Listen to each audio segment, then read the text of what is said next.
جو قرآن ہے ویسے رسول کو بھی تو مانو، ویسے رسول کو بھی تو مانو، جس اللہ نے کہا تھا، جس اللہ نے کہا تھا معاف کرنا 5 آیتیں اور پڑھ کر آپ کے قریب آنا چاہتا ہوں، کیونکہ میری پہلی تقریر ہے تو آپ ٹائم کا خیال نہ کرنا، کیونکہ میری تقریر بڑھ جاتی ہے۔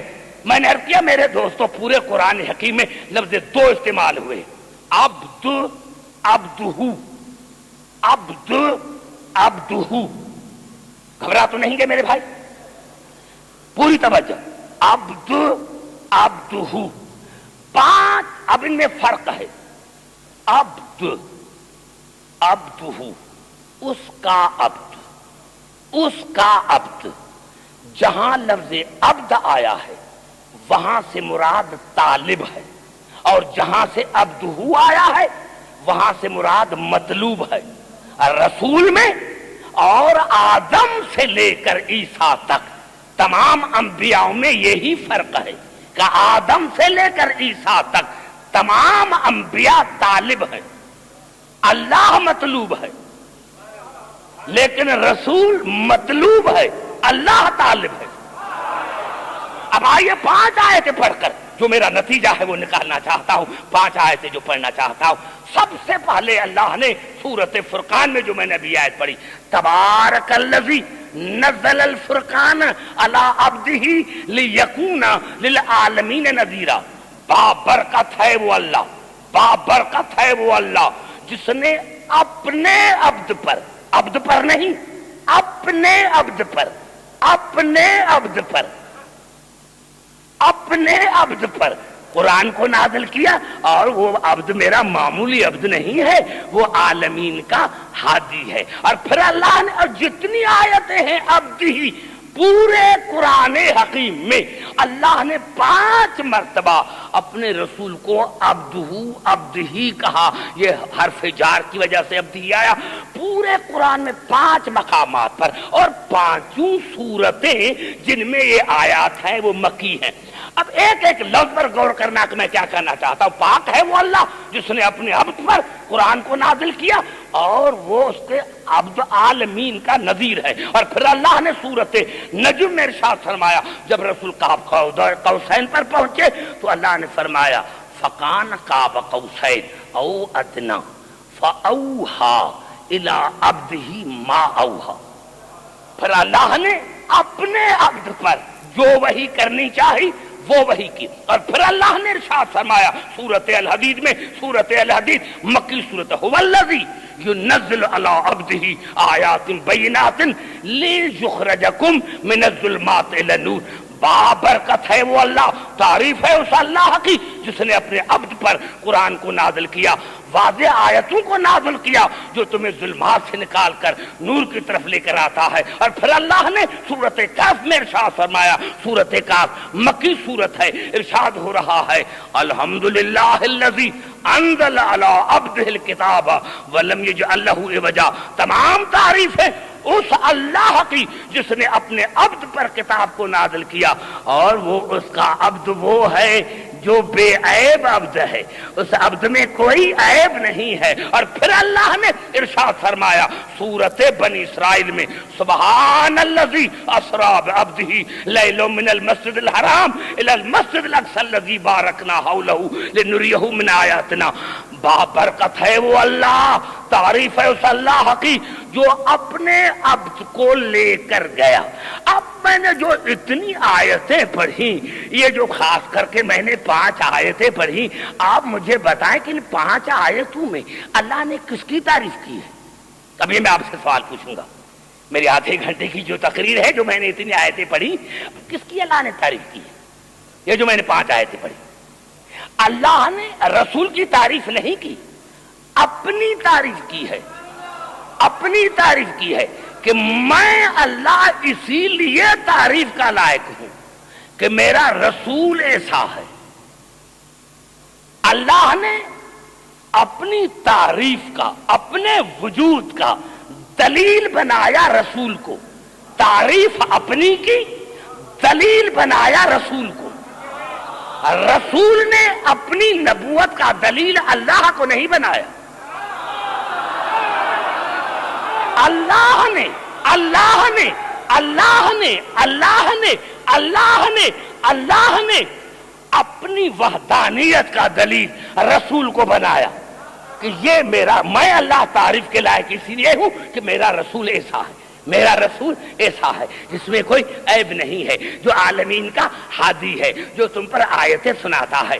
اللہ نے تعریف اپنی کی اور دلیل بنایا رسول کی ذات کو۔ رسول نے دلیل اللہ کو کیوں نہیں بنایا؟ رسول نے کیوں بنایا؟ فرض کرو میرے دوستوں، میرے بزرگوں، اگر رسول دلیل بناتا، اگر رسول دلیل بناتا، فرض کرو میں یہاں آیا، میں نے ہاشم بھائی سے پوچھا، ہاشم بھائی یہاں کوئی اچھی چیز ہے؟ کہا ہاں سے، یہاں ہمارے پاس فرنیچر ایسا بنتا ہے، کارپینٹر ایسے ہیں، آپ ٹیبل تو بنوا کر دیکھیں۔ میں نے ٹیبل بنا، کہا ٹھیک ہے، کارپینٹر کو بلایا ہاشم بھائی نے کارپینٹر سے کہا، اس نے کہا سے پورے ہندوستان میں میرے جیسا کوئی بڑھائی ہے ہی نہیں، کوئی کارپینٹر ہے ہی نہیں۔ میں نے کہا مجھے ٹیبل چاہیے، اور جب وہ ٹیبل اس کو بنا کر میرے سامنے لے کر آیا، میں نے دیکھا یہ کیا ہے، یہ 3 ٹانگیں اوپر 1 ٹانگ نیچے کیوں ہے؟ اب میں نے ٹیبل کو کہا ٹیبل تو خراب ہے، ٹیبل تم میں یہ عیب ہے۔ آپ کہیں گے کہ بے وقوف ہے، یہ ٹیبل کا عیب نہیں ہے، یہ اس کا عیب ہے جس نے اپنی صنعت کا دلیل بنایا تھا ٹیبل کو۔ یہ ٹیبل کا عیب نہیں ہے، یہ کارپینٹر کا عیب ہے۔ تو اگر رسول اپنی نبوت کا دلیل اللہ کو بناتا تو آج مسلمان ہم جیسا تھا یہاں غلطی کر گیا، ہم جیسا تھا اسی لیے یہاں غلطی کر لیا، اسی لیے اللہ نے اپنی وحدانیت کا دلیل بنایا رسول کو کہ عبدالحکیم اب اگر کوئی میرے رسول سے عیب نکالے تو سمجھنا اس بے ایمان کا میری ذات پر ایمان نہیں۔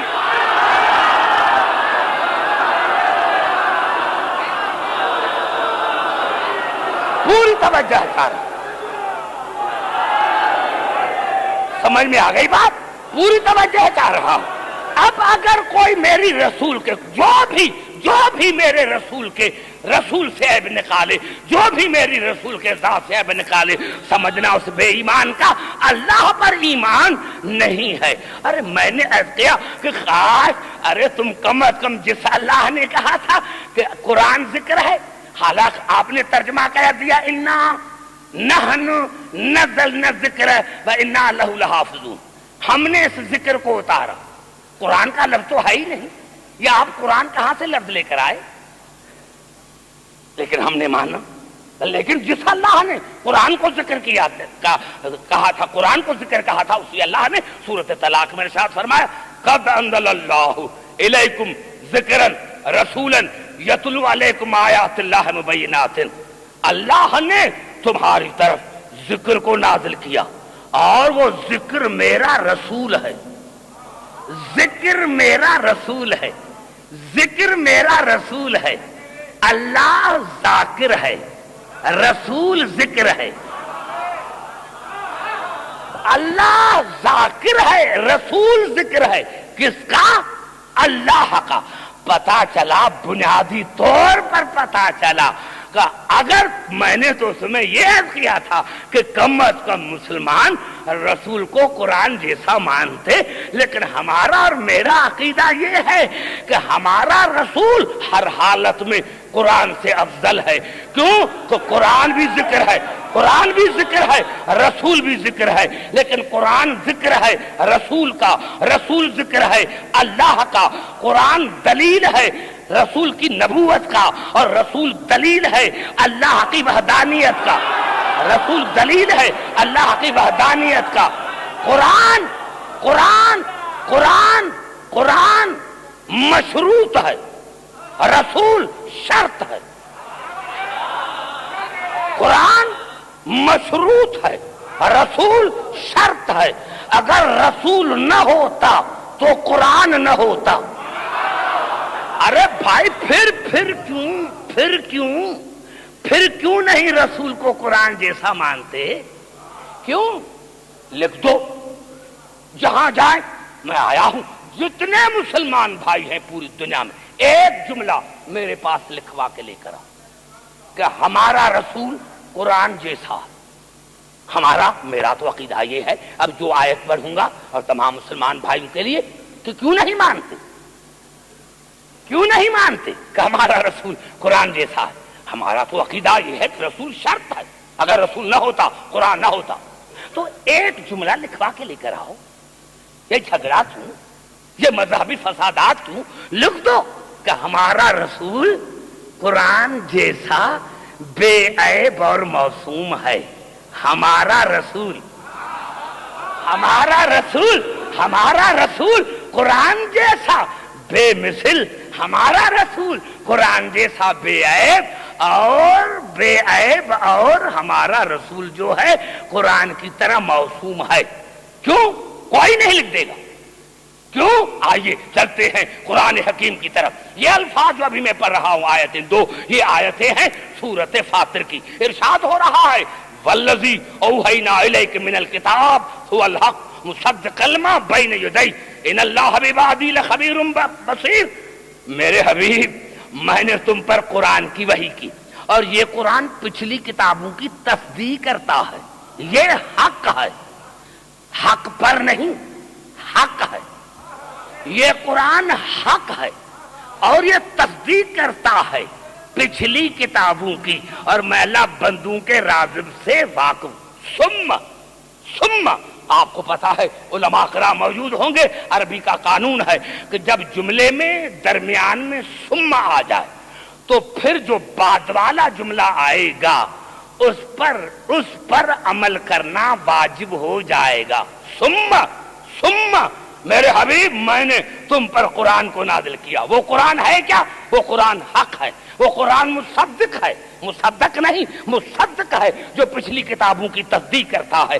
پتا چلا کہ ہم انجیل کو اسی لیے مانتے ہیں کہ قرآن نے تصدیق کی ہے، توریت کو ہم نے اسی لیے مانا ہے کہ قرآن نے تصدیق کی ہے، زبور کو ہم نے اسی لیے مانا ہے کہ قرآن نے تصدیق کی ہے. لیکن اللہ نے فرمایا ثم.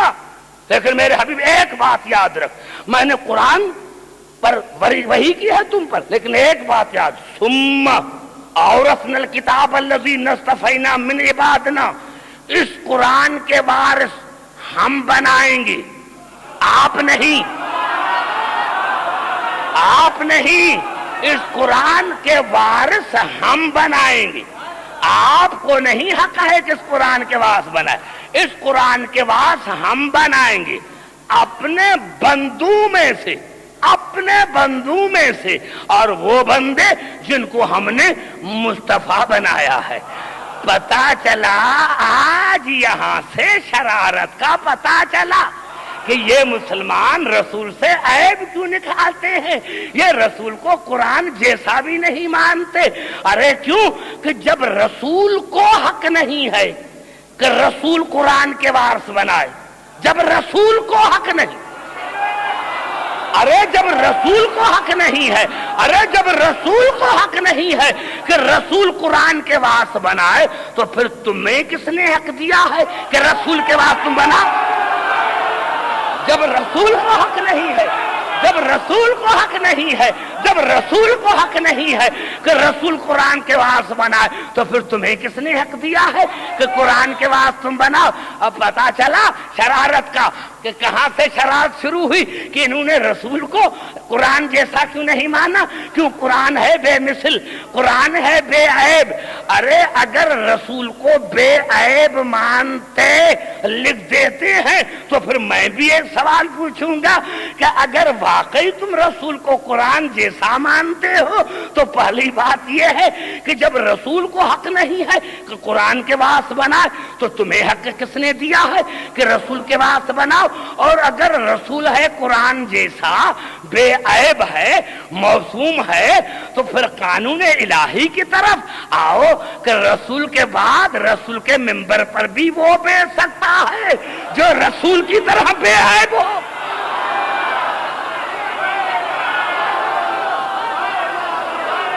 یہی سبب ہے. سمجھ میں آ گئی بات سمجھ میں نے عرض کیا کہ کم از کم مسلمان رسول کو قرآن جیسا مانتے. اور آئیے جہاں جہاں میری آواز جا رہی ہے پھر چلتا ہوں قرآن حکیم کی طرف کہ رسول ہے کیا کیا ہے؟ معاف کرنا میرے دوستوں، یہ جھگڑا علی پر نہیں ہے، حسین پر نہیں ہے، جھگڑا رسول پر ہے۔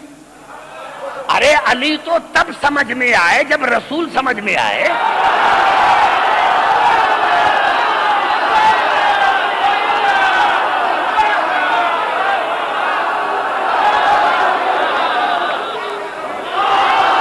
ارے رسول علی تو تب سمجھ میں آئے، علی تو تب سمجھ میں آئے، علی تو تب سمجھ میں آئے جب رسول سمجھ میں آئے۔ حسن اور حسین تو تب سمجھ میں آئے جب رسول سمجھ میں آئے۔ جب تمہیں رسول ہی سمجھ میں نہیں آیا تو علی کیسے سمجھ میں آئے، بطول کیسے سمجھ؟ آئیے چلتا ہوں قرآن حکیم کی طرف، جتنی میں نے آیتیں پڑھی ہیں اب ایسی آیت پڑھوں گا میں سمجھتا ہوں کہ آپ کے بچے کو یاد ہوگی۔ یہ سورت آل عمران کی بہت بڑی آیت ہے جو میں پڑھ رہا ہوں۔ وَإِذْ أَخَذَ اللَّهُ مِيثَاقَ النَّبِيِّينَ لَمَا آتَيْتُكُم مِّن كِتَابٍ وَحِكْمَةٍ ثُمَّ جَاءَكُمْ رَسُولٌ مُصَدِّقٌ لِّمَا مَعَكُمْ لَتُؤْمِنُنَّ بِهِ وَلَتَنصُرُنَّهُ قال أقررتم أخذتم على ذلكم إصري قال وأقررنا قال فاشهدوا وأنا معكم من الشاهدين فمن تولى بعد ذلك فأولئك هم الفاسقون۔ اللہ نے میں نے روز ازل میں میں نے تمام انبیاء سے وعدہ لیا کہ میں تمہیں کتابیں دیتا ہوں، حکمت عطا کرتا ہوں، نبوت عطا کرتا ہوں، لیکن میرا ایک شرط ہے، اور وہ شرط یہ ہے کہ تم میں میرا رسول آئے گا، انتظار آنے کا کرنا، پیدا ہونے کا نہیں۔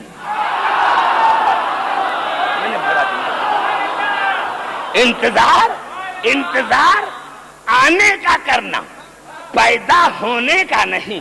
یہاں سے پتہ چلا کہ انتظار ہادی کے آنے کا کیا جاتا ہے، پیدا ہونے کا نہیں۔ تم میں میرا رسول آئے گا، اور وہ رسول کیا ہوگا؟ مصدق ہوگا، جو تمہاری نبوتوں کی تصدیق کرے گا، جو تمہارے ساتھ کتاب ہیں جو لے کے جا رہے ہو اس کی تصدیق کرے گا۔ اس پر ضرور اس لفظ کو سمجھی، بڑا جمعات کر رہا ہوں علی کی محبت کی مستی میں، پوری توجہ۔ اس پر ضرور نون تاکیدی لام لازمی، ضرور اس رسول کی۔ کس کو اللہ کر رہا ہے؟ عبدالحکیم کو، کسی عام انسان کو، تمام موسومین کا مجموعہ، آدم سے لے کر عیسیٰ تک سارے انبیاء ہیں کہ تمام کے تمام اس رسول کی اس رسول کی ضرور مدد کرنا، ضرور اس رسول کی ضرور مدد کرنا، اور اس رسول پر ضرور ایمان لے کر آنا۔ یا اللہ یہ کیا ہے؟ رسول آپ کا مدد کریں انبیاء، یہ آپ بدعت کی بنیاد ڈال رہے ہیں۔ بڑا جملہ میں نے کہا دیا حیدرآباد دکن میں نے کیا یا اللہ یہ تو بدعت کی بنیاد ہوگی، کیا انبیاء میں آپ سے زیادہ طاقت ہے کیا؟ کہہ رہے ہیں انبیاء کو کہ میرے رسول کی ضرور مدد کرنا، ضرور کیا یہ اللہ ہے کیا؟ رسول اللہ اور غیر اللہ سے مدد مانگے؟ اور پوری توجہ تھا ایک جملے پر غور رہے کہ میں کیا کہنا چاہتا ہوں۔ ہمارا رسول اور غیر اللہ سے مدد مانگے، ضرور مدد کرنا، ضرور ایمان لے کر آنا۔ اللہ نے فرمایا دیکھو کرتے ہو اقرار؟ کہا ہم نے اقرار کیا۔ اللہ نے فرمایا شاہد رہنا، اور شاہدین میں سے ایک شاہد میں بھی ہوں۔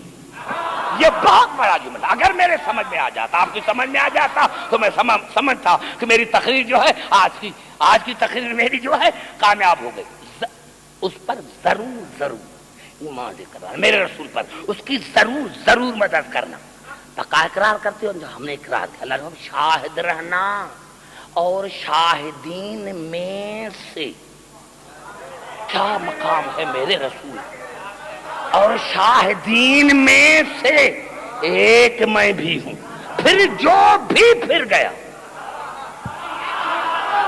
آپ نے اندازہ لگایا میرے نوجوانوں جو میرے سامنے بچے بیٹھے ہیں، میرے سامنے بچہ کوئی نہیں بیٹھتا، وہ بیٹھے جس کا اتنا دماغ ہو، اتنا دماغ لے کر پھر آن کے بیٹھو۔ پھر اللہ نے فرمایا تم شاہد رہنا، اور شاہدین میں سے ایک شاہد میں بھی ہوں۔ پھر جو بھی پھر گیا، یعنی اللہ نے اپنی ذات کو بھی ملا دیا کہ جو بھی، سر نہ ہلا میرے بھائی، سر نہیں، مجلس میں سر نہیں، عبادت میں سر کو ہلایا نہیں جاتا۔ پھر جو بھی پھر جو بھی پھر جو بھی پھر جو بھی پھر گیا تو وہ فاسق ہوگا۔ یہ ہے مقام رسول۔ یہاں سے پتا چلا کہ ہمارا رسول کیا ہے، پتا چلا جس کی مدد نہ کرنے پر، جس کی مدد نہ کرنے پر، جس کے ذات پر ایمان نہ لانے پر اور مدد نہ کرنے پر تمام انبیاء کی نبوتیں بیکار ہو جائیں۔ سمجھنے کی کوشش میرے بچے، سمجھنے کی کوشش، سمجھنے کی۔ مقام رسول کیا ہوا؟ بنص قرآن مقام یہ ہوا کہ جس کی مدد نہ کرنے پر، جس پر ایمان نہ لانے پر آدم سے لے کر عیسیٰ تک تمام انبیاء کی نبوتیں بیکار ہو جائیں، اس کو قرآن میں محمد رسول اللہ کہتے ہیں۔ ارے ہاں، اگر کوئی نبی محمد پر ایمان نہ لائے، کوئی نبی محمد کی مدد نہ کرے تو وہ فاسق ہے۔ کوئی نبی مدد نہ کرے، کوئی نبی مدد نہ کرے تو وہ فاسق ہو جاتا ہے۔ اب قبلہ اگر قرآن کی آیت نہ ہوتی تو میں علی کی محبت کی مستی میں یہ میں جملہ نہ کہتا۔ آپ دیکھا رسول کے مقام سمجھ میں آیا کہ رسول کیا ہے؟ کہ جس کی ذات پر ایمان نہ لانا اور جس ذات کی مدد نہ کرنے پر تمام انبیاء کی، آدم سے لے کر عیسیٰ تک تمام انبیاء کی نبوتیں بیکار ہو جاتی ہیں، اس کو قرآن میں محمد رسول اللہ کہتے ہیں۔ ضرور ضرور ایمان لے کر آنا، ضرور ضرور مدد کرنا۔ اگر یہ قرآن کی آیت نہ ہوتی اور 73 فرقے میرے مسلمان بھائی اس پر متفق نہ ہوتے تو میں یہ آیت بھی نہ پڑھتا۔ لیکن قرآن میں ہے کہ رسول کا یہ مقام ہے کہ اگر کوئی نبی رسول پر ایمان نہیں کرنا ہے تو اس کی نبوت بیکار، کوئی نبی محمد کی مدد نہ کرے تو اس کی نبوت بیکار ہے۔ لیکن جب سورۃ مائدہ پر نظر پڑی تو اسی اللہ نے کہا یا ایھا الرسول بلغ،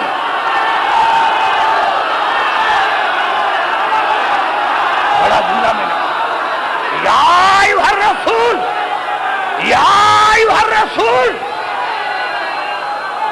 توجہ سنیں جملہ سنیں کہ میں کیا کہہ رہا ہوں، جملہ سنیں، جہاں جہاں میری آواز آ رہی، جہاں سنیں، غور سے جملہ سنیں۔ یہ جملہ میرا جملہ ہوا میں اڑ نہ جائے۔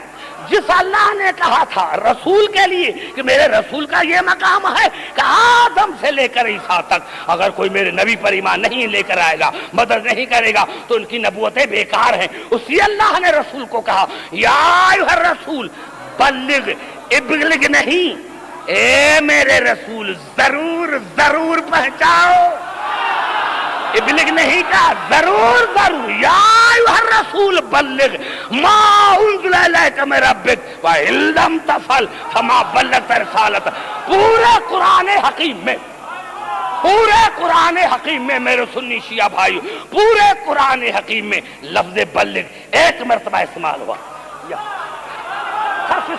بلغ وَإِن لَّمْ تَفْعَلْ فَمَا بَلَّغْتَ رِسَالَتَهُ، پورے قرآن میں لفظ بلغت ایک مرتبہ استعمال ہوا۔ اس آیت میں میرے رسول، اور علامہ اشرف الفی تھانوی نے کیا ترجمہ کیا کہ میرے رسول جو تمہارے پروردگار کی طرف سے نازل کیا گیا ہے، اگر تم نے نہیں پہنچایا تو تمہاری رسالت بیکار ہے۔ یہاں سے پتا چلا کہ جس کی نبوت پر ایمان نہ لانے پر اور مدد نہ کرنے پر تمام انبیاء کی نبوتیں بیکار ہو جاتی ہیں، اس کو قرآن میں محمد رسول اللہ کہتے ہیں۔ اور جس کی ولایت نعرہ حیدری، سنا جملہ پورا سنا،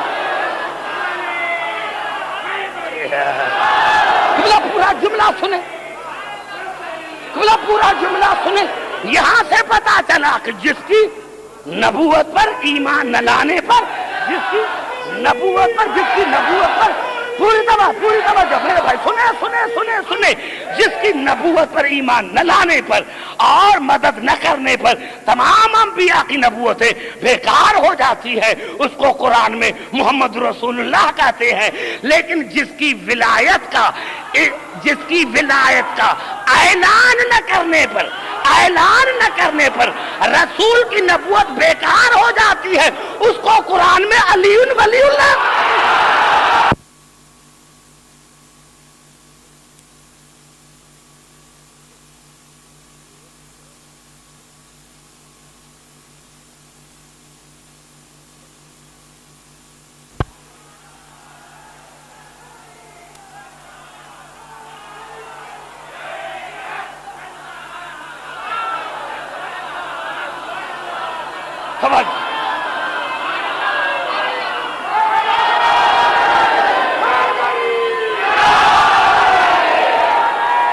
اب دیکھ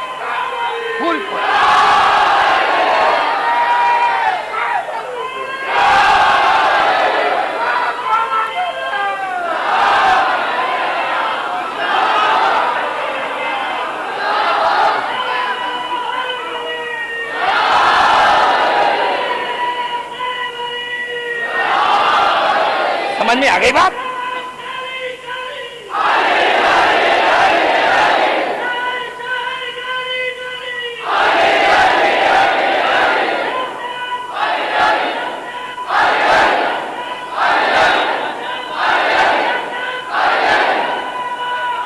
بڑا جملہ، پوری توجہ، جہاں میری آواز، تمام مسلمان گھبرائے نہیں، پوری توجہ۔ میں نے کیا میرے دوستوں، میرے بزرگوں، اب یہ حیدرآباد دکن ہے، علامہ رشید ترابی مرحوم کا یہ شہر ہے۔ میرے دوستو، میں ایک جملہ کرنا چاہتا ہوں، آپ کہیں گے دلیل جو اس کی کیا؟ جس کے ولایت کا اعلان نہ کرنے پر رسول کی نبوت بیکار ہو جاتی ہے، اس کو قرآن میں علی ولی اللہ کا دیا۔ آئیے چلتے ہیں۔ کوئی ایسی کتاب نہیں جس میں غدیر کا واقعہ نہ ہو۔ میں نے کیا یہ بات کی بات ہے، انشاءاللہ موقع ملے گا تو میں چھوٹا سا ایک پیس جو ہے وہ خطبے کا بھی پڑھوں گا، لیکن یہ تو باتیں واضح ہیں میرے دوستو۔ تفاسیر میں کہ حضور اکرم نے اعلان کیا، ممبر بنایا، غدیر کے میدان میں پلانوں کا ممبر بنایا، ممبر بنا کر اعلان کیا۔ یہ انشاءاللہ اگر آ گیا، کیونکہ وہ جو خطبہ ہے وہ تو اس کے لیے ایک الگ اشرا چاہیے، غدیر کا خطبہ چھوٹا نہیں ہے، اس کے لیے ایک الگ اشرا چاہیے۔ تو حضور اکرم نے اعلان کیا، من کنت مولا فہذا علی مولا، من کنت مولاہ فہذا علی مولا۔ اور بہت ایسی بھی کتاب ہیں جس میں یہ ہے، من کنت مولاہ فعلی مولا، کیونکہ جب فے آتی ہے تو ہاذا کی ضرورت نہیں۔ بڑا جملہ ہے، سمجھنے کی کوشش کرنا۔ میں کیا کر رہا ہوں؟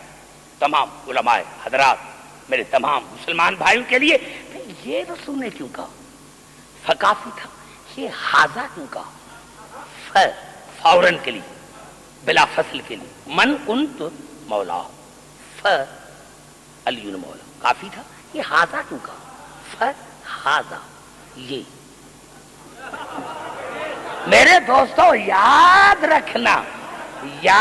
رکھنا یہی سبب ہے کہ آج جو ناد علی جناب علی علیہ السلام کے قبر اطہر پر فانوس پر لکھی ہوئی ہے، تو میرے مسلمان بھائی کچھ کہتے ہیں کہ یہ جو رسول نے کہا تھا نا خیبر میں ناد علی، تو یہ اس علی کو اللہ کو پکارا تھا، اللہ کا بھی علی نام ہے، اس کو پکارا تھا، اس کو، اس علی کو نہیں، اس کو۔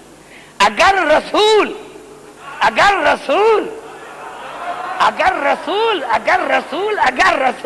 یہ کہتا کہ من کنت مولا فعلی مولا، جس کا میں مولا اس کا علی مولا، تو آج کا مسلمان بھائی وہی علی جس کو خیبر میں پکارا تھا، اسی لیے فرمایا وہ علی نہیں جس کا مولا فہذا۔ نعرہ حیدر میری ہے۔ سمجھ میں آ گئی بات؟ یہ جو علی ہے، یہ علی جس کا میں مولا، اس کا یہ علی مولا۔ اب میرا دوست جملہ ہے، اس کو کہنا نہیں چاہتا، لیکن یہ بات ہو گئی، سب نے میرے مولا علی کو مبارک دی۔ لیکن ایک جملہ یہ ہے، میں حیران ہوں کہ ایک تھا اونٹنی پر سوار تھا اور وہ آیا اور یہ جملہ کہا، اگر یہ آیت قرآن میں نہ ہوتی اور مسلمان اس کا تفسیر نہ کرتے تو میں کبھی نہ پڑھتا، کیونکہ میں کنٹراورشل گفتگو کا عادی نہیں۔ اب آیا حارث بن نعمان فہری آیا اور کہا کہ یا رسول اللہ، یہ آپ نے کہا ہے یا اللہ نے؟ تو کہا میرا کلام، میرا فعل وہی ہے جو اس کا ہے، یہ میں نے نہیں کہا، اس نے کہا۔ اب یہ کہتا ہوا چلا اور اس کو اللہ نے قرآن میں جگہ دی سورۃ انفال میں، اللہم ان کان ھذا ھو الحق من عندک فامطر علینا حجارۃ من السماء۔ اے میرے پروردگار، اے میرے پروردگار، اللہ کو مان رہا ہے، رسول کا صحابی ہے۔ بڑا جملہ ہے، کیونکہ آج میں سمجھ گیا، بس یہی ہے، کافی خطیب کے لیے ہوتی ہے کہ آپ کا جو مزاج ہے سماعت کا وہ بہت بلند ہے، اسی لیے کل حقیقی طور سے میری تقریر شروع ہو جائے گی۔ میں نے کہا کہ آپ کا جو سماعت کا معیار ہے وہ میں سمجھ گیا۔ میں نے کیا کہا، اللہم، یہ سورۃ انفال، اللہم ان کان ھذا ھو الحق من عندک فامطر علینا حجارۃ من السماء۔ اے پروردگار، اگر یہ علی آپ کی طرف سے حق ہے، یہ علی آپ کی طرف سے حق ہے تو میرے اوپر پتھر کا عذاب نازل کر۔ یہ علی بڑا جملہ ہے، گھبرائے نہیں۔ دیکھو جلدی سوا گھنٹہ گزر گیا۔ یہ علی، پروردگار، اے میرے پروردگار، اللہم، اے میرے پروردگار۔ حارث بن نعمان فہری اللہ کا مخالف نہیں، بڑا موحد ہے۔ اے میرے پروردگار، اللہم ان کان ھذا ھو الحق من عندک فامطر علینا حجارۃ من السماء۔ اے میرے پروردگار، اگر یہ علی آپ کی طرف سے حق ہے تو میرے اوپر پتھروں کا عذاب نازل کر۔ بس یہ کہنا تھا، یا صحابہ کرام نے آسمان کی طرف دیکھا، ایک چھوٹا سا پرندہ تھا ابابیل، اس کے چونچ میں پتھر تھا۔ ایک جملے میں میرا نقطہ ہوتا، پرندہ تھا چھوٹا، اس کی چونچ میں پتھر، حج تھا، تازے بال منڈائے تھے، پوری توجہ، جہاں میرے بزرگ بیٹھے ہیں تمام حضرات کے لیے، وہ پرندے کے چونچ میں پتھر، پرندہ نیچے آیا، ٹنڈ میں پتھر لگا، آیا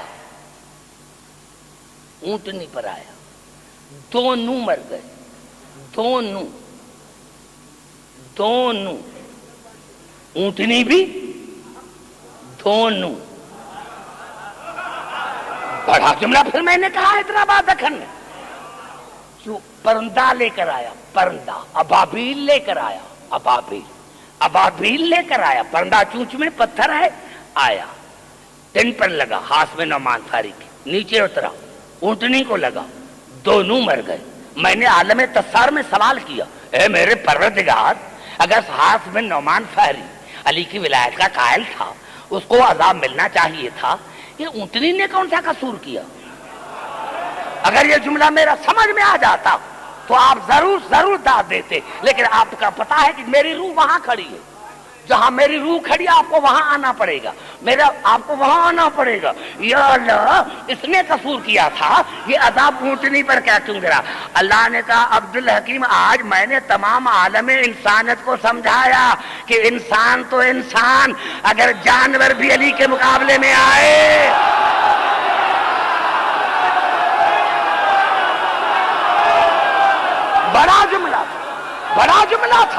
بڑا جملہ تھا میرے بچے، میرے بھائی، یہ عبدالحکیم پڑھ رہا ہے، یہ آپ کی سطح سے بڑا جملہ تھا جس کو آپ نے نہیں سمجھا۔ یہی سبب تھا کہ کسی جنگ میں کوئی اونٹنی پر سوار ہو کر آیا تھا، تو علی نے کہا کس کی ٹانگیں کاٹ دو، تو کہا مولا یہ اونٹنی جانور ہے، کہا جانور نہیں، جو میرے مقابلے میں آتا ہے وہ شیطان ہے۔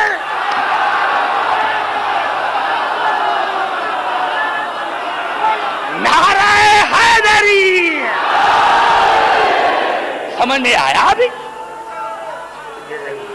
ایک بڑا جملہ کر رہا ہوں، ایک بڑا جملہ تمام مسلمان بھائی کے لیے، اور وہ جملہ یہ ہے، گھبرا تو نہیں گے میرے بھائی، اور وہ جملہ یہ ہے جو میں کہنا چاہتا ہوں، گھبرائے نہیں میرے بھائی، وہ جملہ یہ ہے، وہ جملہ یہ ہے جو میں بھی کہنا چاہتا ہوں۔ یا اللہ، یا اللہ، یہ ہاتھ میں نعمان فہری حاجی تھا، مسلمان تھا، نمازی تھا، رسول کا صحابی تھا، اس نے کون سا قصور کیا تھا؟ اس نے کون سا قصور کیا تھا؟ کون سا قصور کیا تھا؟ یا اللہ تھوڑی سی سزا دیتے، یہ اتنی بڑی سزا کیوں؟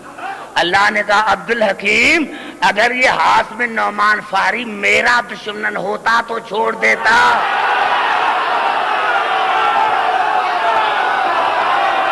پوری توجہ، پوری، اگر یہ ہاتھ میں نعمان فہری میرا دشمن ہوتا تو چھوڑ دیتا، میرے رسول کا دشمن ہوتا تو چھوڑ دیتا، یہ ہے علی کا دشمن۔ نعرہ حیدری،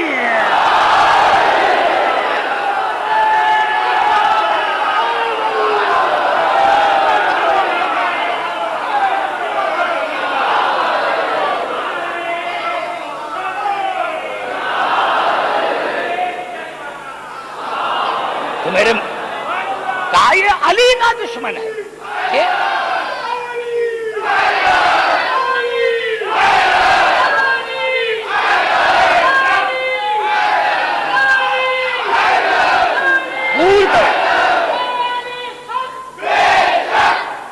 پوری توجہ۔ اب یہاں سے پتا چلا، یہاں سے پتا چلا، پوری توجہ، گھبرا تو نہیں گے میرے بھائی، گھبرا تو نہیں گے؟ اب میں نے کوئی حدیث نہیں پڑھی، کسی مسلمان کو تب اعتراض ہو جب میں کوئی حدیث پڑھ، اب یہ قرآن کیا ہے، اب ٹھیک ہے، ٹھیک ہے، پوری توجہ چاہ رہا ہوں۔ اب قبلہ جب وہ مر گیا، اب آئے مسلمان، یا رسول اللہ کیسا بھی تھا، اپنا تھا۔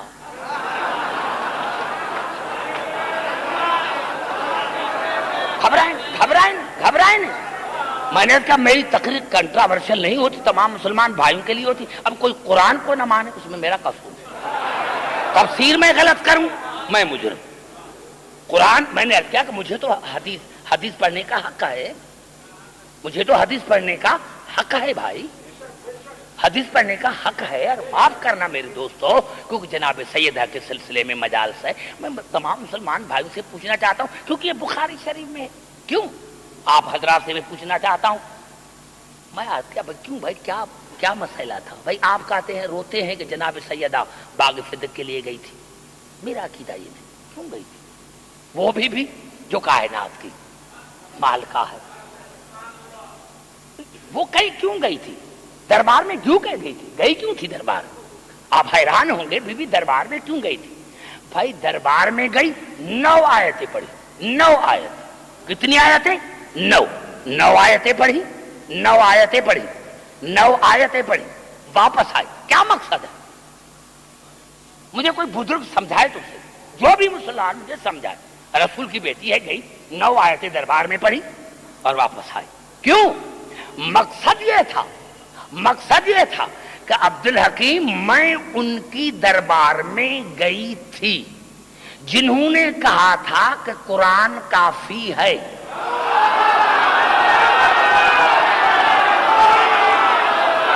بڑا جملہ ہے، بڑا جملہ، بڑا جملہ، بڑا جملہ ہے۔ عبدالحکیم میں ان کی دربار میں گئی تھی، یہ اور نہیں ہے، وہی ہے جنہوں نے کہا تھا کہ قرآن کافی ہے، اور میں نے جا کر اس وقت جب میرے بابا نے حدیث پڑھی تھی، جب میرے بابا نے حدیث پڑھی تھی تو کہا تھا کہ قرآن کافی ہے، اور جب میں نے 9 قرآن کی آیتیں پڑھی ہیں تو یہ قرآن کو چھوڑ کر حدیث پڑھ رہے ہیں۔ یہ ہے بڑا، یہ بڑا جملہ کو سمجھنے کی کوشش کریں کہ میں کیا کہنا چاہتا ہوں۔ یہ میرے بڑا جملہ ہے جس کو آپ سمجھنے کی کوشش کریں۔ عبدالحکیم، جب میرے بابا نے حدیث پڑھی تھی تو انہوں نے کہا تھا کہ قرآن کافی ہے، اور جب میں نے قرآن کی 9 آیتیں پڑھی ہیں تو یہ حدیث پڑھ رہے ہیں۔ میں اسی لیے آئی ہوں کہ جب بابا نے حدیث پڑھی تھی تو کہا تھا کہ قرآن کافی ہے، اور جب میں نے قرآن پڑھا ہے تو یہ حدیث پڑھ رہی ہے۔ آج میں عالم اسلام کو بتانے کے لیے آئی ہوں کہ جن کے پاس میں آئی ہوں ان کا نہ بابا پر ایمان تھا، نہ قرآن پر ایمان تھا، نہ اللہ پر ایمان تھا۔